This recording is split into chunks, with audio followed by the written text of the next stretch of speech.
Voilà, et à 7h39 minutes, merci à Caroline Eliachev de nous céder la place pour donc l'actualité, puisque nous sommes en direct en ce moment de l'Illinois, de Chicago, où Barack Obama prononce son discours. Il est 12h38 dans l'Illinois.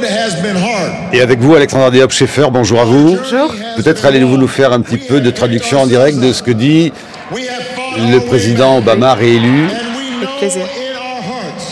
Il dit que la route a été dure et le meilleur est à venir.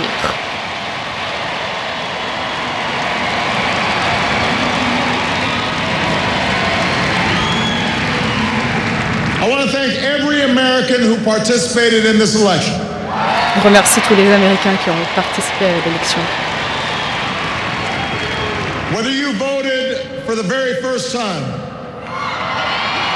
Y compris ceux qui ont voté pour la première fois et ceux qui votent depuis très longtemps. Il dit qu'il faut résoudre cette situation.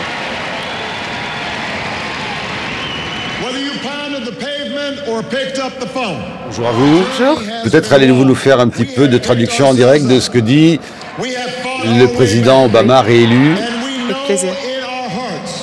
Il dit que la route a été dure et le meilleur est à venir.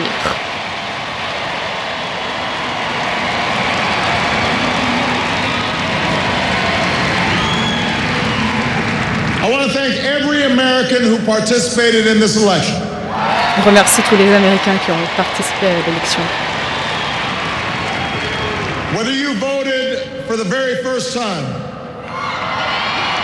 Y compris ceux qui ont voté pour la première fois et ceux qui votent depuis très longtemps. Il dit qu'il faut résoudre cette situation.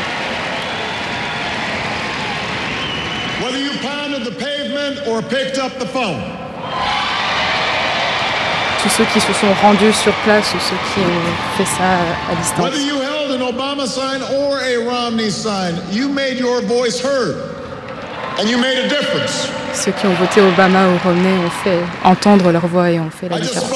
Alors, on laissera tout à l'heure Dick Howard dans le journal de 8h. Merci de cet exercice improvisé, Alexandra Diop-Scheffer. On laissera bien sûr les analyses, notamment à Dick Howard et à Nadine Epstein, depuis New York à 8h. Mais peut-être accrochons-nous aux mots qui viennent d'être prononcés là, en direct. Ceux qui ont fait la différence, dit Barack Obama pour remercier ses électeurs. Dites peut-être première analyse, premier constat. Finalement, ça ne s'est pas joué tant que cela, comme l'ont dit certains, à pile ou face, et Barack Obama est très, pour l'instant, enfin d'après ce que maintenant on commence vraiment à voir dans les résultats qui tombent, est très correctement réélu. Tout à fait. Et je pense que c'est aussi dû au problème des sondages nationaux et des sondages par État. On a accordé, je pense, beaucoup trop d'importance dans cette élection aux sondages nationaux, où c'est vrai que depuis le premier débat, Romney est un petit peu monté en puissance, peut-être d'une manière superficielle finalement, alors qu'au niveau des États et notamment des swing states, Obama a gardé une certaine avance de manière générale, y compris dans l'Ohio. Alors, par exemple, voilà, alors l'Ohio a été décisif, oui. Et la Virginie également. Oui, et la Floride. Et la Floride, bien entendu.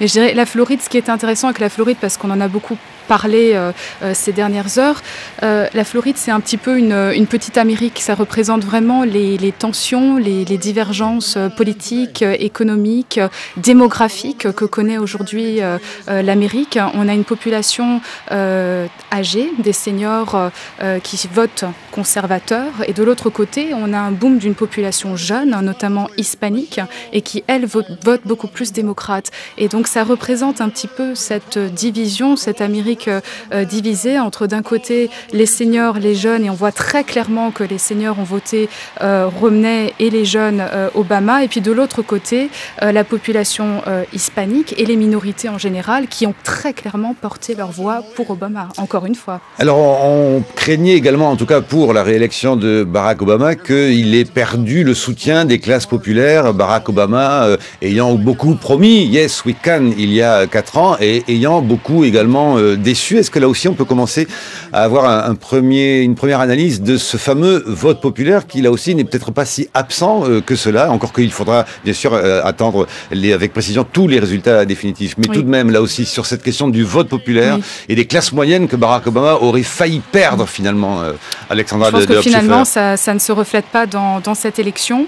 Et si on regarde un peu plus au-delà de cette élection, il va très clairement mettre beaucoup plus l'accent là-dessus. Il a publié un petit peu de manière raccourcie son programme pour les 4 ans à venir qui s'appelle The New Economic Patriotism, le nouveau patriotisme économique. Et le sous-titre, c'est un plan pour la sécurité des classes moyennes et un plan pour l'emploi. Et donc il va essayer, je pense qu'on lui a finalement reproché d'avoir beaucoup trop misé sur l'assurance maladie au détriment des classes moyennes, de l'emploi, etc. Donc d'avoir pas finalement vraiment compris les priorités des Américains.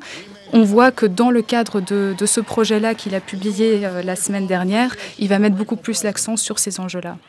Alors, est-ce qu'on peut tout de même aussi analyser aujourd'hui, au fond, ce que et les raisons pour lesquelles Mitt Romney a perdu. Alors, faut-il y voir, cela dit sans doute, dans d'ailleurs les années à venir, les mois à venir, même les semaines à venir, au fond, une réflexion quant à la stratégie républicaine, avec à la fois un discours qui pouvait paraître extrêmement ambigu, essayant de tenir des deux bouts, à la fois un centrisme, on va dire, de droite, encore qu'aux États-Unis c'est compliqué d'appliquer des notions françaises, mais un centrisme de droite à la Mitt Romney qui tirait sur sa droite avec les Tea Parties. Finalement, cette stratégie-là de réunion d'une droite américaine, des Tea Parties, à un centrisme de droite, n'a pas fonctionné finalement. Tout à fait. Romney a eu la tâche. Je vais vous rapprocher du micro. Le Romney a eu la tâche un peu compliquée, mais je pense qu'il faut aussi distinguer les élections primaires des élections générales. Pendant les élections primaires, il a vraiment droitisé son discours, et ce sur tous les enjeux, que ce soit les enjeux de politique intérieure ou de politique internationale. Il l'a droitisé pour chasser des voix vers le parti républicain, mais après tout, pour faire un peu d'uchronie, aurait-il réellement eu les moyens d'appliquer une politique aussi à droite que lui le préconisait? Non, absolument pas. Et puis c'est surtout que lui-même, Mitt Romney, est un modéré, c'est un centriste modéré. Quand on voit les initiatives qu'il a prises dans le Massachusetts où il était gouverneur, prenons l'exemple sur lequel il a été très critiqué par les Tea Party, qui est sa propre assurance de santé, qui a finalement servi de modèle à celle de Barack Obama, c'est quelqu'un de profondément centriste et modéré. Et on voit qu'une fois les primaires passées, il a recentralisé son discours et finalement il a montré sa vraie personnalité, mais par ses discours contradictoires, il a rendu des messages et des signaux un petit peu confus envers les Américains, et on voit que sa stratégie a finalement échoué parce qu'on ne sait toujours pas aujourd'hui qui est le vrai Mitt Romney. Oui, mais alors Alexandra de Hopscheffer, sans faire de mauvais esprit, vous dites Mitt Romney au fond est un centriste modéré, mais on pourrait dire la même chose de Barack Obama. Oui, tout à fait, absolument.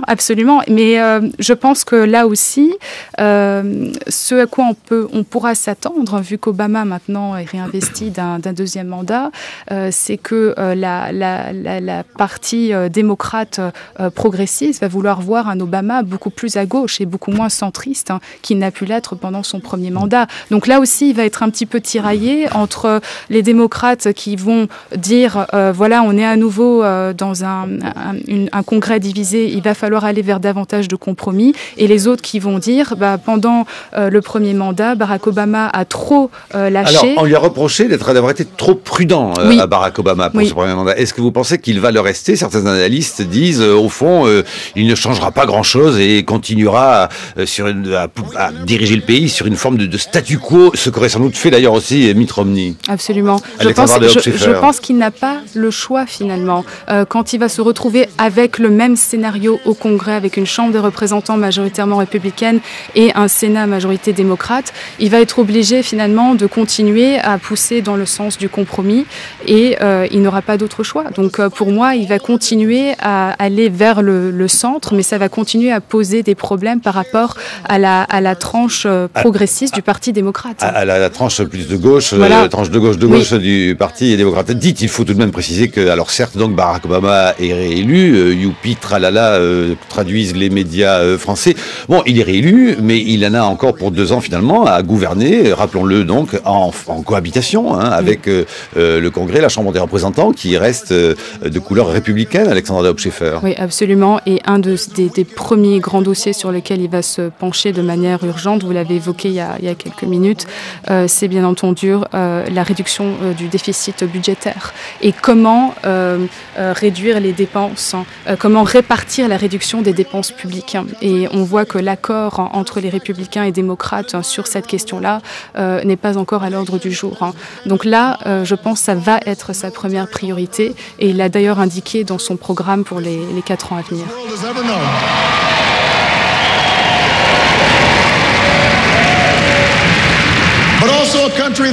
Toujours en direct de Chicago, le président des États-Unis. That is built on the promise of freedom and dignity for every human being. We believe in a generous America, in a compassionate America. Alexandra de Hauptscheffer, traduction. Donc il croit en une Amérique généreuse.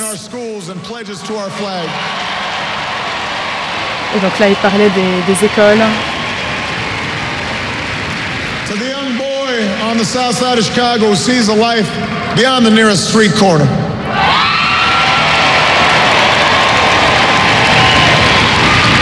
To the furniture worker's child in North Carolina who wants to become a doctor or a scientist, an engineer or an entrepreneur, a diplomat or even a president. Là, il parle des enfants issus de milieux ouvriers qui souhaitent devenir diplomate ou avoir une autre fonction et qu'il faut les encourager dans cette direction-là. Alors la générosité du discours de la victoire masque-t-elle ce que, alors certains disent au fond que ces élections aux États-Unis, pardon de ne pas vous offenser, mais au fond ne sont jamais que les élections de l'argent, du dollar, 25 millions de dollars pour la campagne de Barack Obama, 13 millions de dollars pour la campagne de Mitt Romney, 3 débats télévisés qui sont considérés comme quasi nuls ou assez mauvais, finalement qui n'auront pas fait la différence, mais en revanche, voilà, la publicité, les médias, une campagne de réseaux sociaux extrêmement influente, qui prend de plus en plus de place, le fameux compte Twitter sur lequel Barack Obama annonce lui-même sa réélection avec le 4 more years. Est-ce qu'on est là dans un principe démocratique qui est toujours impeccable, ou faut-il y voir de plus en plus la dérive de l'argent dans la démocratie américaine, Alexandra Hauptscheffer? Ça pose effectivement un problème fondamental sur la démocratie américaine. Je pense que ces élections, alors le cycle électoral total a coûté 6 milliards de dollars, ce qui est absolument énorme, avec une grande partie allant effectivement vers les spots publicitaires, etc. Avec, je pense que ça vaudrait la peine d'analyser l'effet réel en fait de tous ces spots publicitaires et de toutes ces dépenses sur le résultat des élections, ou en tout cas sur la manière dont ça a pu porter le candidat dans certains États. Mais je pense que là, effectivement, il va y avoir une vraie réflexion, à mon avis, même très rapidement sur ces questions-là. Les démocrates américains ont eu chaud, si je puis le dire comme cela, puisque tout de même, on parlait encore une fois d'une forme de déception dans l'opinion publique américaine, et même d'une chose assez, au fond, inédite pour un président qui se représente à sa propre succession, celle non pas de valoriser son bilan à l'américaine, regarder les résultats, et c'est les résultats qui parlent, mais plutôt au contraire presque à l'européenne, de dire votez pour la personne que je suis, pas nécessairement pour mes performances.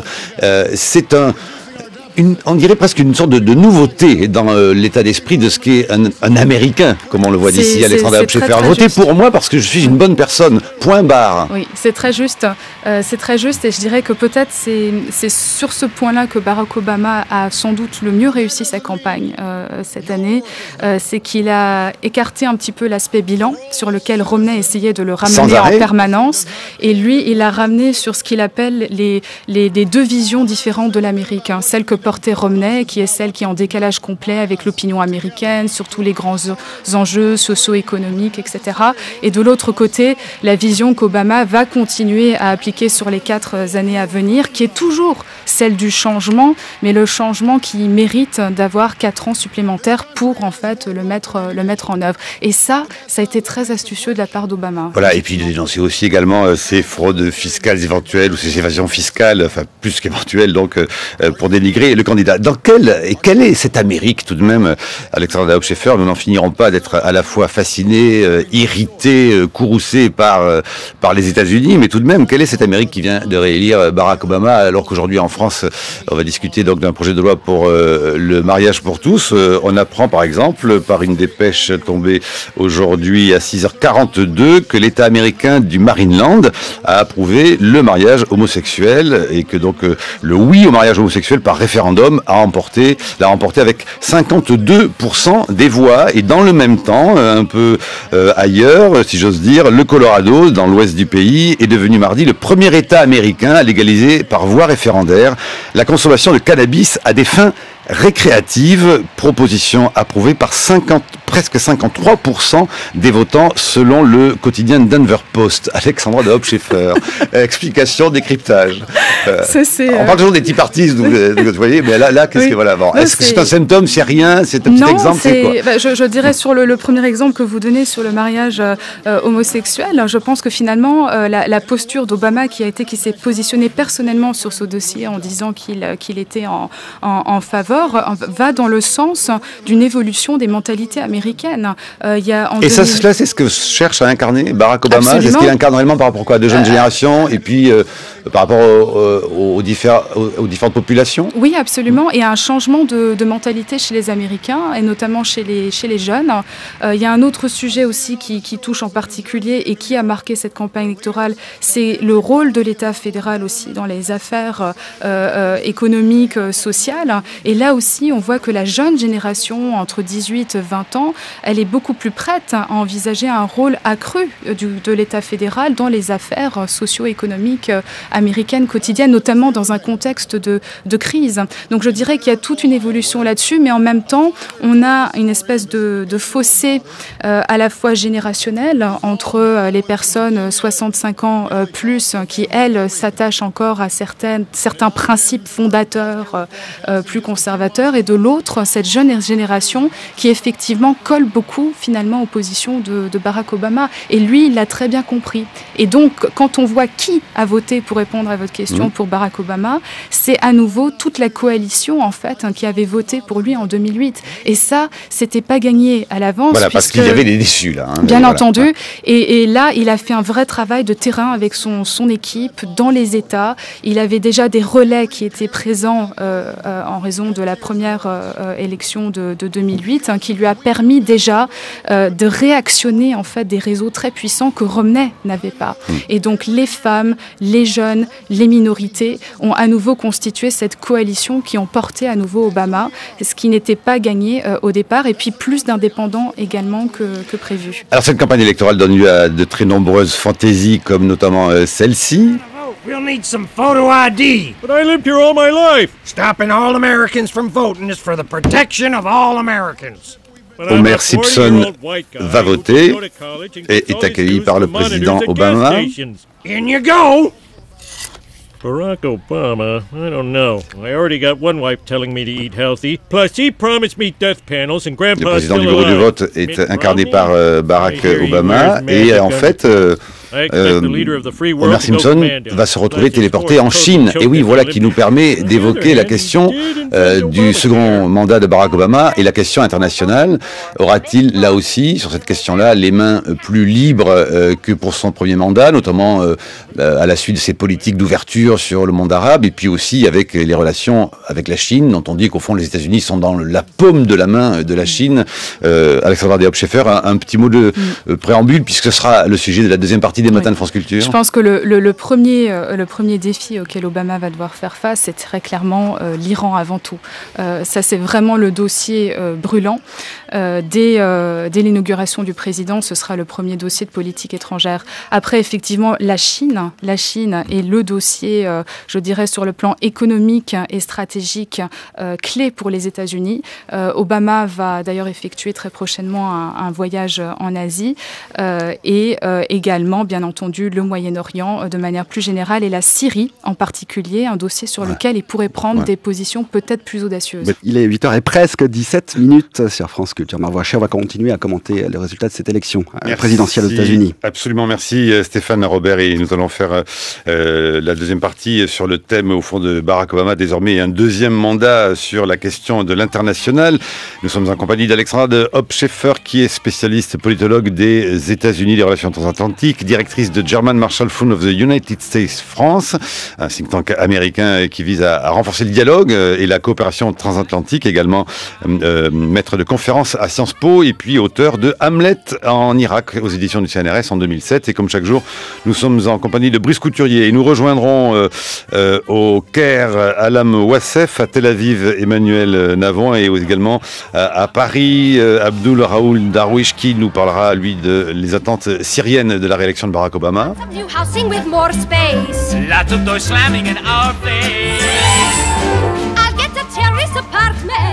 Better get rid of your accent. 8h18, c'est l'heure de la chronique de Brice Couturier. Bonjour Brice. Alors justement, les défis qui attendent Barack Obama pour ce deuxième mandat, les défis de la diplomatie internationale. Ben oui, en tous les cas, je vais parler surtout du monde musulman. Renouer avec le monde musulman, gagner les cœurs et les âmes des peuples arabes pour restaurer l'image des États-Unis, telles avaient été, on s'en souvient, les priorités du président Obama après sa première élection en 2008. Le discours du Caire en 2009, en juin 2009, fut à l'évidence l'un des plus importants de cette mandature. Alors Barack Hussein Obama, élevé en Indonésie, il faut en convenir, arrivait sur ce terrain avec des arguments. Pourquoi alors cette impression d'échec 4 ans plus tard? Et surtout, quel est le chemin qui reste à parcourir durant les 4 prochaines années? La diplomatie d'Obama est dictée par la prise en considération des limites de la puissance américaine. Il est vrai que le temps n'est plus où le Moyen-Orient attrapait un rhume aussitôt que l'Amérique reniflait, écrit par exemple Marwan Mouacher dans l'International Herald Tribune.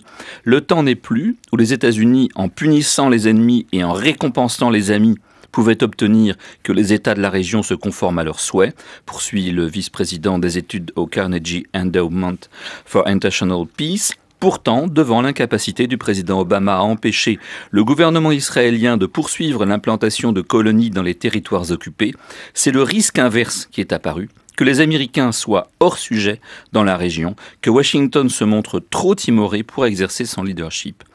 Si le bilan est mitigé, comme l'écrit par exemple François Bujon de Lestin dans la Revue des Deux Mondes, il comporte cependant des réussites indéniables. Sur le dossier du nucléaire iranien, Obama aura gagné du temps, en particulier en recourant à une cyberattaque coordonnée avec Israël qui aurait permis de retarder de 2 ans au moins l'accès de Téhéran à l'arme nucléaire.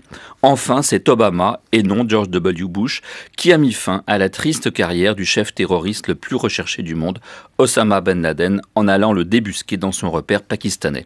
Ce faisant, il a mis en évidence le double jeu de cet allié bien étrange de Washington, qui persiste à considérer une partie des talibans afghans comme ses alliés. On lira à ce propos l'analyse très éclairante de l'ancien ambassadeur du Pakistan à Washington, Hussein Haqqani, sur le site de l'Hudson Institute. Il lance au président des États-Unis cet avertissement. Le retrait prévu des troupes en Afghanistan est prématuré. Obama l'ayant annoncé à l'avance, les talibans ont eu le temps de s'y préparer et ils attendent l'horreur. En outre, l'élimination des chefs terroristes au moyen de drones est erronée. Elle n'empêche nullement le recrutement et l'entraînement de futurs djihadistes. Les États-Unis feraient mieux de se chercher dans le monde musulman des alliés qui partagent leurs valeurs, ajoute Hussein Haqqani. Car s'il est un dossier où les commentaires sont dans l'ensemble élogieux et l'avenir prometteur, c'est celui des printemps arabes. Certes, Obama n'a pas mieux senti venir le souffle de la démocratie que n'importe quel autre dirigeant occidental, mais il a eu la clairvoyance de lâcher Moubarak à temps, en Égypte, et d'assister les Franco-Britanniques en Libye. Reste que sa réserve face à l'intervention saoudienne au Bahreïn et l'indécision dont les États-Unis semblent faire preuve face à Bachar el-Assad en Syrie pose question. Pour faire face aux désappointements ressentis actuellement par le monde musulman face à la diplomatie d'Obama au Moyen-Orient, recommande le professeur John Esposito sur le site britannique RUSI, le président va devoir apprendre à travailler avec des États qui sont des partenaires et non plus des États clients, qui sont démocratiques, même s'ils sont dirigés par des gouvernements islamistes. Il devra donc user du soft power, programme d'éducation, transfert de technologie, aide économique. La chronique de Brice Couturier à retrouver sur franceculture.fr. Alexandra de Hopscheffer. C'est un tour d'horizon extrêmement complet et juste. Moi, il y a quelque chose qui me frappe en particulier dans le propos de Brice Couturier, c'est les limites de la puissance américaine et notamment la capacité des États-Unis à continuer à influencer les événements et surtout à infléchir l'attitude ou les décisions de certains dirigeants, que ce soit en Israël, que ce soit en Iran, que ce soit dans d'autres pays vers lesquels l'administration Obama avait tendu la main la première année de sa présidence. Et je dirais aussi, et ça ressort clairement dans les propos de Brice, on assiste également au déclin de l'influence des États-Unis parce que les États-Unis, notamment dans la période du Moyen-Orient, ont perdu certains alliés clés, que ce soit l'Égypte de Moubarak, Ben Ali en Tunisie, ce qui fait qu'aujourd'hui, l'administration américaine est obligée d'engager ce qu'on pourrait appeler un dialogue stratégique avec des acteurs tels que les frères musulmans avec lesquels ils n'auraient peut-être même pas pensé dialoguer il y a quelques mois. Et je dirais que pour Barack Obama, ce qui a un petit peu constitué le fil conducteur justement de cette prise de conscience des limites de la puissance américaine, c'est définitivement la guerre en Irak. Pour lui, c'était la fin de la capacité des États-Unis par la force militaire à provoquer un changement politique.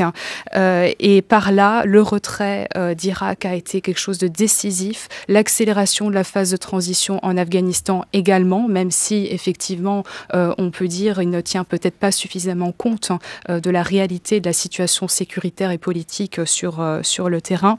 Mais en tout cas, tout ça s'inscrit dans ce qu'il n'a cessé de réitérer pendant sa campagne 2012 par un retour sur ce qu'il appelle le nation building at home, c'est-à-dire la reconstruction de la nation américaine et non plus la projection de la force militaire à l'étranger pour construire des nations ailleurs, parce que c'est beaucoup trop coûteux militairement, humainement, financièrement, mais également moralement, puisque ça endommage énormément le soft power des États-Unis et notamment dans la région du Moyen-Orient où là, le Pew Research Center montre encore que l'opinion arabo-musulmane perçoit Obama de manière très négative et entre autres en raison de sa mauvaise gestion du dossier israélo-palestinien. Brice Couturier.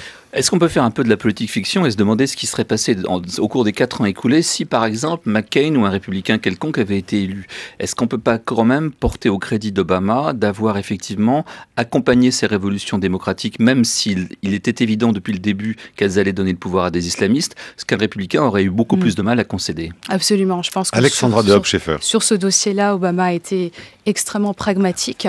On peut dire que pour les révoltes arabes, alors c'est vrai qu'on lui a beaucoup reproché de ne pas avoir de doctrine, un peu à la manière Bush, où il avait son Agenda for Freedom, où il plaquait justement une idéologie sur une région qui ne permet pas justement de plaquer une idéologie qui homogénéiserait les situations. Et lui, Obama a très clairement dit, je suis pragmatique, je suis un président du cas par cas, et effectivement les cas divers, vous avez cité le Bahreïn, vous avez cité Parce que Bahreïn, il a laissé la démocratie se faire écraser par les Saoudiens. Par les Saoudiens. Alors qu'en Tunisie, en Égypte, il a joué la démocratie. Absolument. Et donc ce qu'on peut dire, c'est qu'il a eu deux stratégies. Une stratégie qu'on pourrait dire d'accompagnement de certaines révoltes, que ce soit en Tunisie, en Égypte, en Libye. Et puis une autre où on pourrait dire c'est un peu la diplomatie du haut-parleur. Il va éventuellement dire que c'était pas une bonne chose d'envoyer des troupes pour mater les manifestations au Bahreïn. Et en même temps, il va renforcer ses alliances dans les pays du Golfe parce que de toute manière, ces alliances dans la région du Golfe sont devenues d'autant plus importantes en raison de la menace iranienne iranienne. Et on voit que dans la région du Moyen-Orient, Obama se désengage donc de l'Irak, de certains dossiers, y compris israélo-palestinien. Je ne pense pas qu'on verra beaucoup de changements sur ce dossier-là dans les années à venir.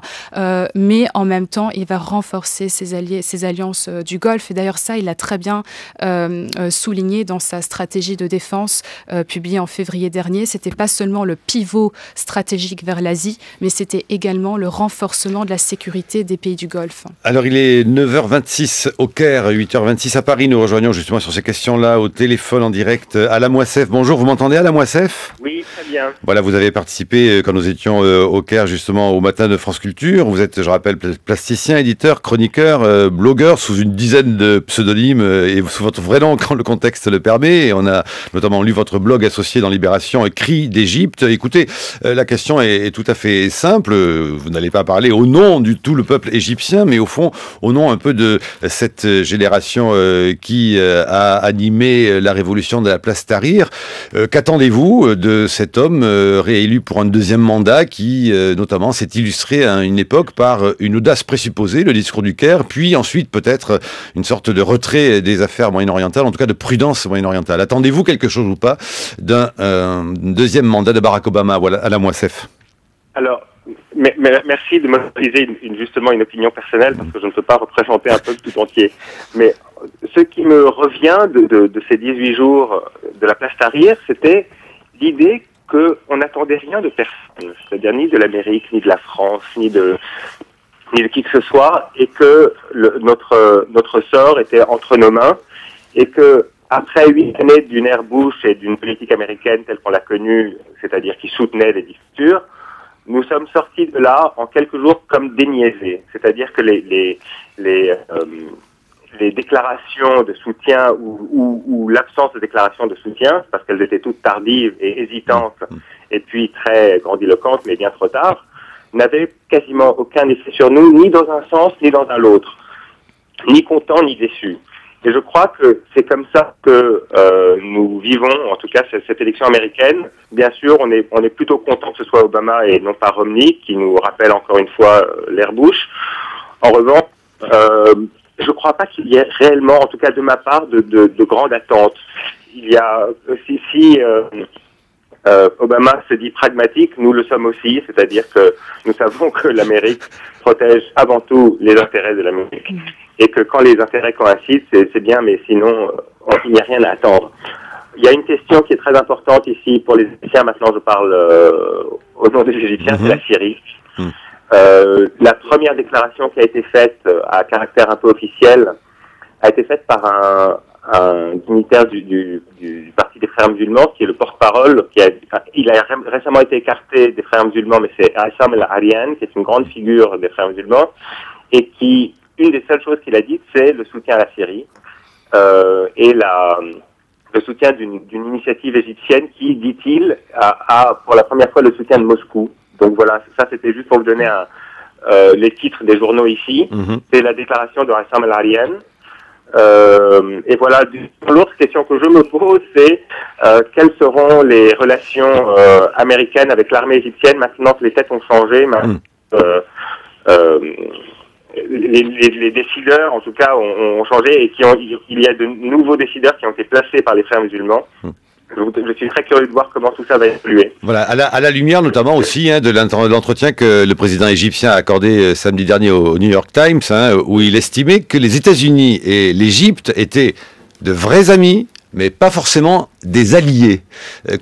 Merci Alain Moissef, depuis le Caire. Donc, comment interpréter tout ça et comment réagissez-vous aux propos d'Alain Moissef, qui après tout dit si Obama est un pragmatique, eh bien au fond, nous aussi. Je pense que c'est très juste.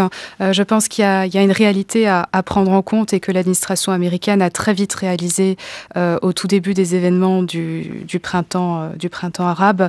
Il traduisait, je me souviens, j'étais allée à Washington pour une mission sur ces questions-là en juillet 2000. 2011. Et le leitmotiv à l'époque, c'était « It's not about us, it's about them », c'est-à-dire vraiment cette espèce de fatalisme finalement de se rendre compte que ces transitions politiques post-regime change finalement vont s'accompagner d'une volonté de s'autonomiser de l'influence et de la politique américaine, puisque notamment en Égypte, l'opinion égyptienne n'oublie pas le soutien qu'a apporté les différentes administrations américaines au régime Moubarak. Et ça reste.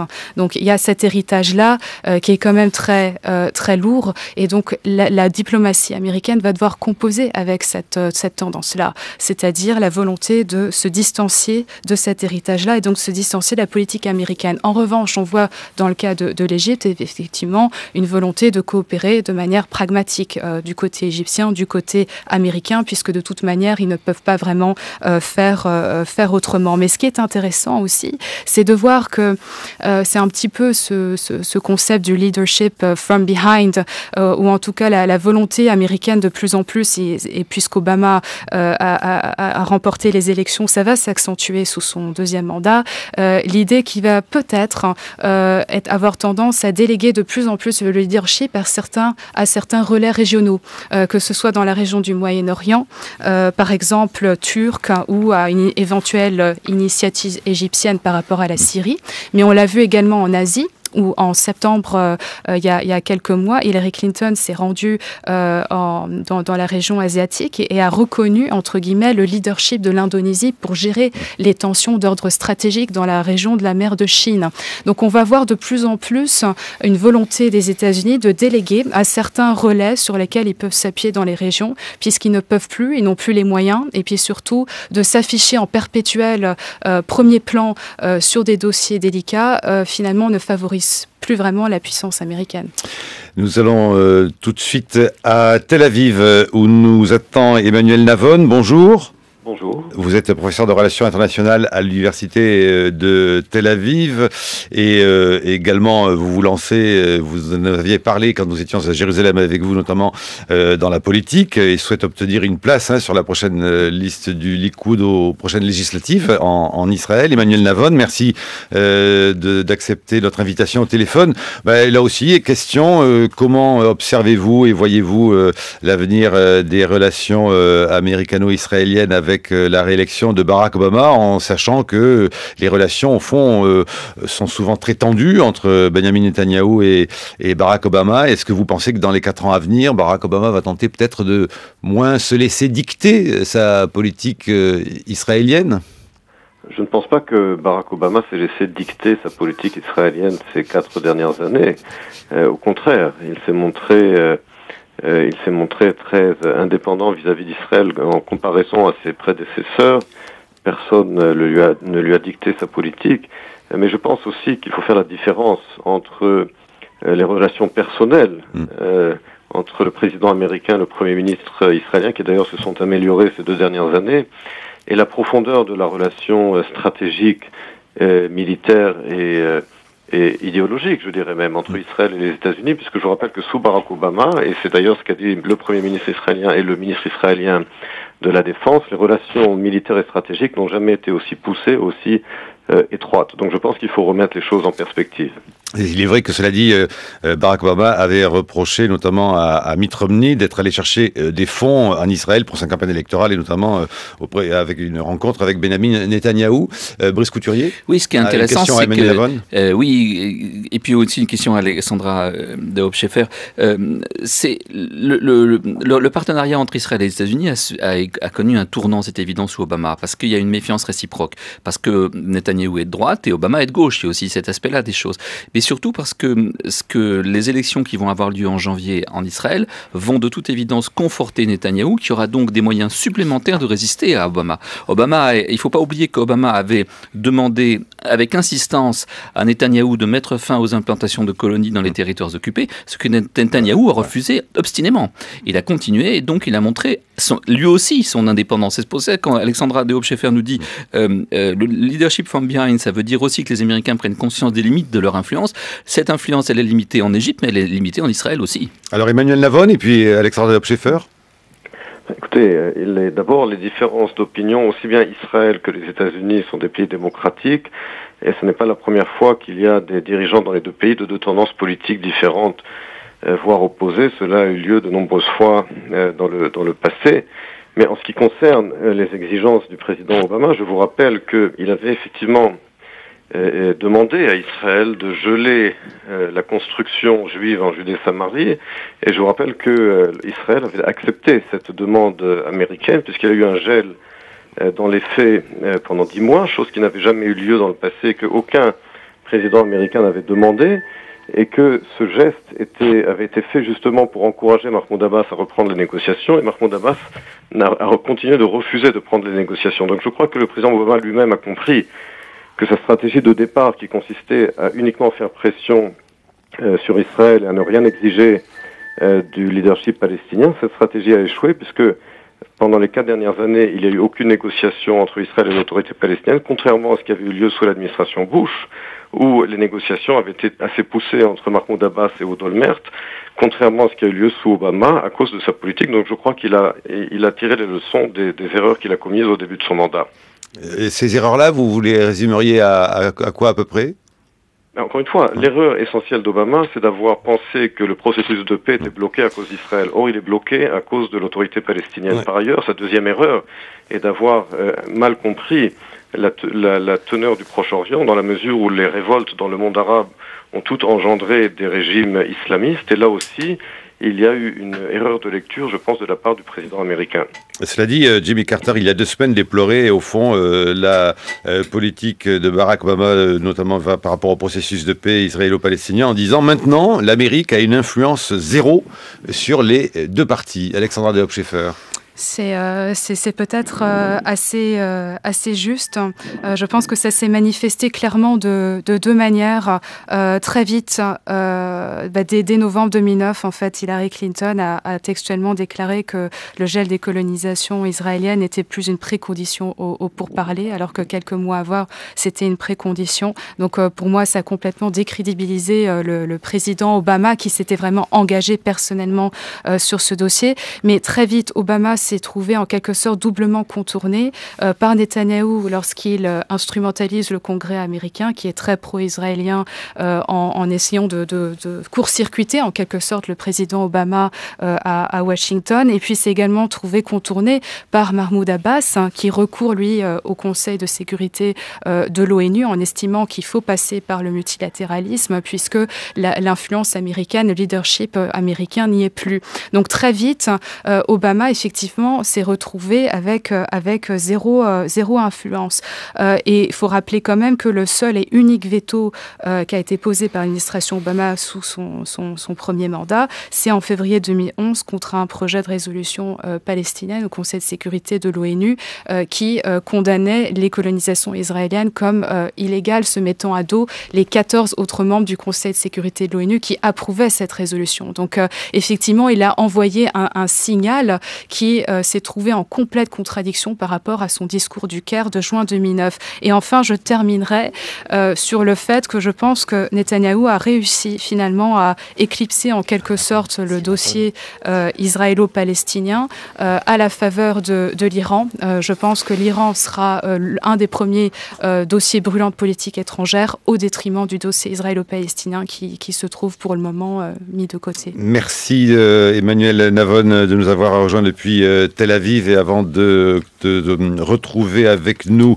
Abdul Raouf Darwish pour justement évoquer la Syrie, refaire un point tout de même avec vous l'avez déjà évoqué, Alexandra de Hopscheffer, la question de l'Iran, hein, évidemment. Imaginons donc que l'Iran se dote réellement de la bombe atomique, de l'arme nucléaire. Qu'est-ce que cela changera pour les États-Unis, en sachant qu'au fond, depuis que la Corée du Nord a l'arme nucléaire, ça n'a pas changé grand-chose. Pour l'Iran, Obama s'est quand même engagé à plusieurs reprises sur le fait que si il s'avérait que l'Iran possédait la bombe nucléaire, que là, toutes les options seraient mises sur la table, c'est-à-dire la force militaire y compris. Donc il s'est toujours engagé là-dessus. Pour lui, c'est sa ligne rouge à lui, et il a très clairement signifié. Et ce sera, selon vous, il y aura la question économique, notamment avec le partenariat Chine-États-Unis, mais sur la question diplomatique au sens mondial, le gros du morceau, si j'ose dire, hein, ça sera l'Iran. Alors, en priorité, ce sera l'Iran, surtout, comme Brice l'a rappelé, il va y avoir des élections anticipées israéliennes qui vont sans doute conforter Netanyahou dans son propre camp. Donc, à mon avis, les pressions israéliennes qu'on a vues pendant la campagne électorale ne vont que s'accroître auprès de Barack Obama. Donc, ça, c'est quand même un problème. Et ensuite, bien sûr, la Chine est un dossier prioritaire, puisque profondément économique, stratégique, avec toujours, je dirais, cette idée que, pour moi, l'un des principaux défis géostratégiques qui va se poser aux États-Unis, c'est qu'ils vont être de plus en plus dépendants économiquement de la Chine, mais la Chine qui pourra aussi poser de plus en plus de problèmes d'ordre sécuritaire dans la région de la mer de Chine du Sud. Donc c'est très délicat parce qu'il faut trouver un moyen de finalement ne pas trop critiquer son propre banquier qu'est la Chine et en même temps de pouvoir répondre à des menaces qui sont directement posées à des alliés stratégiques des États-Unis en Asie. Alors rappelons que le président nouvellement réélu va continuer et démarrer son deuxième mandat avec 2 ans de cohabitation encore, notamment avec la Chambre des représentants. Et sur toutes ces questions-là, quels sont ses moyens, sa marge de manœuvre justement avec les Républicains? Est-ce qu'il pourrait obtenir de plus en plus une sorte de consensus et comme vous le disiez tout à l'heure, au fond, voilà, se rapprocher, qui est au fond un centre-gauche, un centre-droit, qui peut-être sur ces questions-là pour son deuxième mandat lui laisserait les mains davantage libres ou pas du tout? Je dirais que sur les questions de politique étrangère, finalement, les Républicains ont assez bien soutenu les différentes initiatives d'Obama. C'est même les Républicains qui ont poussé pour une plus pragmatiquement que dans les discours électoraux, en tout cas. Oui, complètement. Dans les faits. Complètement. Ouais. Et par exemple, juste le rééquilibrage vers l'Asie, ça fait un consensus profondément bipartisan. Donc même si Romney avait été élu, on aurait continué dans cette tendance. L'accélération de la phase de transition en Afghanistan, pareil, de plus en plus de républicains soutiennent cela également, puisque ça va dans le sens également de l'opinion américaine qui souhaite de plus en plus voir les troupes américaines retourner d'Afghanistan. Et puis, pareil, le leading from behind en Libye a certes été critiqué par le camp républicain, mais finalement, on estime que ça a été un succès d'Obama. Je voudrais que nous rejoignions tout de suite Abdul Raouf Darwish. Bonjour. Bonjour. Vous êtes au téléphone depuis Paris, vous êtes syrien, président du collectif du 15 mars pour la démocratie en Syrie, opposant de très longue date au régime, exilé en France depuis 1978. Nous avions notamment parlé de vous, entre autres avec une certaine Ransa, depuis Antakya, il y a 15 jours. Même question, là aussi, monsieur Abdul Raouf Darwish, qu'est-ce que vous attendez, vous, de cette réélection et que la fameuse diplomatie de derrière accélère le dénouement en Syrie?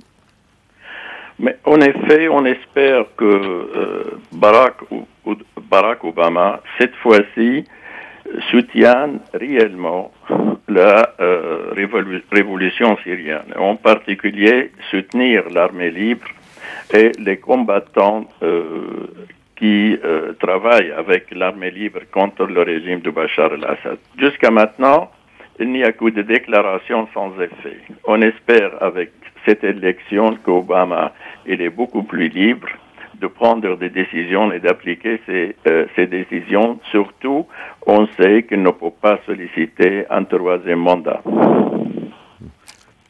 Alors, qu'attendez-vous, vous, précisément, justement, qu'il y ait à nouveau une sorte d'influence américaine comme il y en a eu une importante en Libye, malgré tout?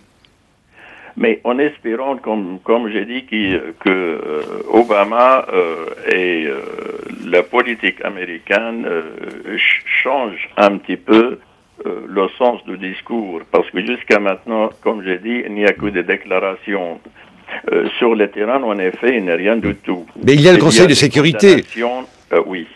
Il y a le Conseil de sécurité qui, chaque fois, avec la Chine et les États-Unis, donc opposent leur veto à une intervention. Est-ce que vous pensez que Barack Obama pourrait, je ne sais pas, Brice, reprendre lui, au fond, la main sur cette question-là? Moi, je suis toujours frappé du double discours critique à l'égard des États-Unis. C'est d'un côté, on leur reproche leur unilatéralisme, leur impérialisme et le déploiement de puissance, le lubris américain, l'hyperpuissance. Et d'un autre côté, quand en Syrie, un régime massacre sa population avec l'approbation quand même de 2 des principaux membres du Conseil de sécurité qui sont la Russie et la Chine, on reproche aux États-Unis de ne pas en faire assez. Alors, il faut savoir où est-ce qu'on se réjouit de voir que les Américains sont rentrés dans le rang et sont devenus une grande puissance puissance parmi d'autres et non pas le shérif du monde, ou est-ce qu'on leur demande d'être parfois le shérif et on leur reproche le lendemain? Abdul Raouf Darwish. Bon, mais écoutez, moi je ne comprends pas. Il y avait dans notre histoire proche d'autres types d'interventions au Kosovo et en Bosnie. Quand on voit qu'un régime massacre son peuple, on reste indifférent. Mais quand même, c'est quelque chose d'incroyable.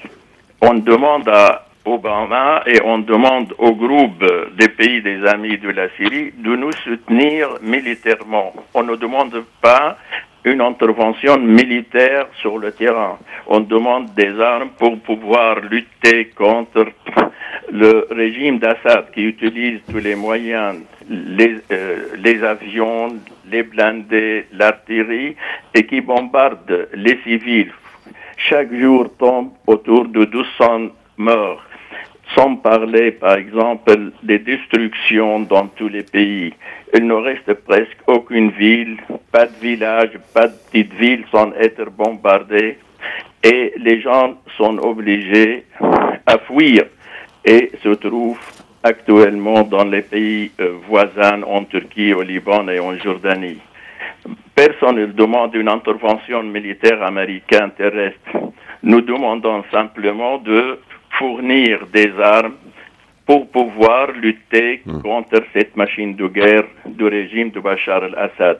Malheureusement, jusqu'à maintenant, il n'y a absolument presque aucun soutien sur le plan financier, ni sur le plan militaire. Jusqu'à maintenant, la communauté internationale n'est pas capable de fournir des médicaments et de nourriture aux gens qui se trouvent à l'intérieur, sans parler des gens réfugiés à l'extérieur et les situations de ces réfugiés.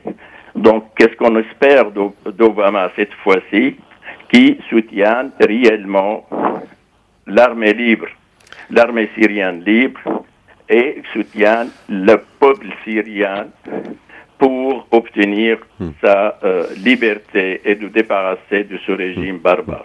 Je n'ai pas une bonne nouvelle pour vous, Monsieur Abdul Raouf Darwish, puisque nous apprenons que le bureau de James Cameron, le Premier ministre britannique, a précisé donc qu'il s'entretiendrait avec des responsables militaires de l'opposition syrienne, mais a indiqué qu'il n'était pas toutefois question d'armer ces groupes, mais d'ouvrir des discussions dans le but d'unir l'opposition et de mettre un terme à l'effusion de sang. Voilà, quoi, une fois de plus, rien. Mais en effet, ça fait depuis très longtemps, depuis le début jusqu'à maintenant, toujours des discours, et quelquefois des discours contradictoires. Un jour, on dit il faut armer et soutenir l'armée syrienne libre. Le lendemain, on dit non, ce n'est pas possible. Moi, je ne comprends pas, avec ces déclarations, on donne du temps au régime de faire de plus en plus des massacres.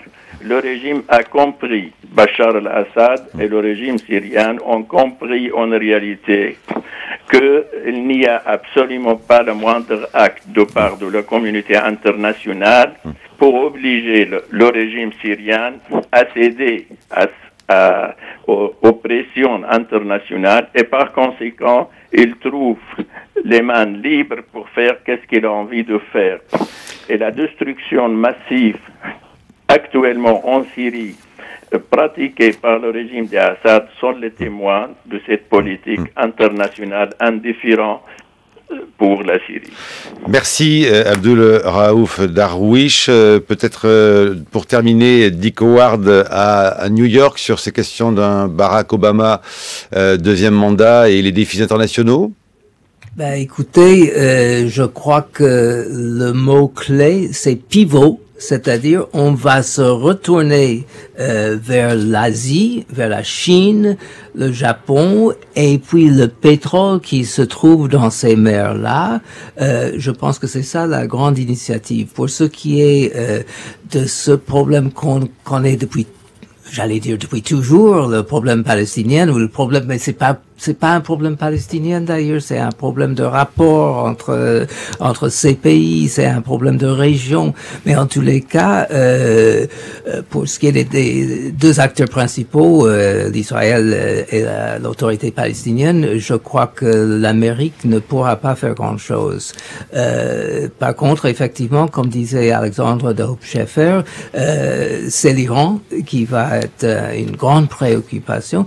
Et puis, dernière chose, et peut-être la chose la plus importante, mais la chose qu'on n'osait pas, qu'on ne pouvait pas dire, c'est que l'Amérique se rend compte qu'elle n'est plus comme disait Védrine, une hyperpuissance, et qu'il faudrait justement élaborer une vraie, j'allais dire, politique internationale. Au lieu de s'imposer, au lieu de faire du néoconservatisme, au lieu de jouer les grandes démocrates, etc., il va falloir apprendre à travailler. Mais pourquoi je dis qu'on ne peut pas dire ça pendant la campagne? Il est évident, je me présente à la présidence de ce pays, je vais pas dire, tiens, je vais réduire le pays au rang d'un pays, enfin, quand même pas normal peut-être, mais un pays qui est un pays quoi, qui doit reconnaître les autres. Un dernier mot, je disais qu'il y a un mot-clé qui est pivot. L'autre mot-clé est un mot dont je me suis servi dans un papier dans le New York Times où ils ont supprimé ce mot. Je parlais de la politique internationale américaine et je disais qu'on avait une politique autiste. Et la rédaction du New York Times a trouvé que autiste se référait à des cas psychologiques et on ne pouvait pas ça ne pouvait pas s'appliquer à la politique internationale. Mais je crois que franchement, je ne vois pas de meilleur mot, concept pour le décrire quoi. Merci Dick Howard en direct de New York. La nuit est calme à New York ou au fond, puisqu'il est tout de même 2h51. Hein, et puis un grand merci de veiller si tard pour France Culture. Mais peut-être un mot d'ambiance, que voyez-vous, je ne sais pas, par la fenêtre? Est-ce que tout le monde est rentré se coucher ou il y a une sorte de... On voit les lumières de Times Square, etc. Mais pour parler d'ambiance, quand même... si Obama a gagné, il y a beaucoup de raisons, effectivement, mais il y en a une qui s'appelle Sandy, l'ouragan, qui a montré effectivement que le gouvernement est utile à quelque chose. Ouais. Romney aimait à citer une parole de Ronald Reagan. Ronald Reagan disait que les 7 mots les plus désagréables, les plus dangereux qui soient, c'est je viens du gouvernement, ou je viens de Washington, et je suis là pour vous aider. Alors, justement, on avait bien besoin d'aide, je peux vous le dire, parce que j'ai vécu 5 jours sans électricité, sans eau, sans ascenseur au 17e étage, et sans Internet, ce qui est peut-être pour l'homme moderne le plus difficile. En tout cas, ça aura fait du bien à vos mollets, Dick Howard. Un grand merci à vous. Le dernier mot, Alexandra de Hoop-Scheffer, peut-être très rapide, pardon, pour une question importante. Est-ce que ça augure d'un grand renouvellement, entre guillemets, du personnel de l'administration américaine? Est-ce qu'on va retrouver les mêmes personnages ou pas? Est-ce que Mme Clinton, par exemple, va toujours s'occuper des affaires étrangères ou est-ce qu'un deuxième mandat remet quelques compteurs à zéro, entre guillemets? Je pense qu'il va y avoir du mouvement. Hillary Clinton a très clairement dit qu'elle ne souhaitait pas continuer à ce poste, en tout cas si Obama était réélu pour un deuxième mandat, et je pense qu'elle va s'y tenir. Pour ce poste-là de secrétaire d'État, il y a 2 noms qui ressortent, John Kerry ou Susan Rice, qui est l'actuel ambassadeur auprès de l'ONU. Il y aura quelques changements, mais on verra toujours ces très proches conseillers politiques autour de lui et qui l'ont beaucoup aidé à façonner sa réponse aussi bien à la crise économique qu'aux crises internationales.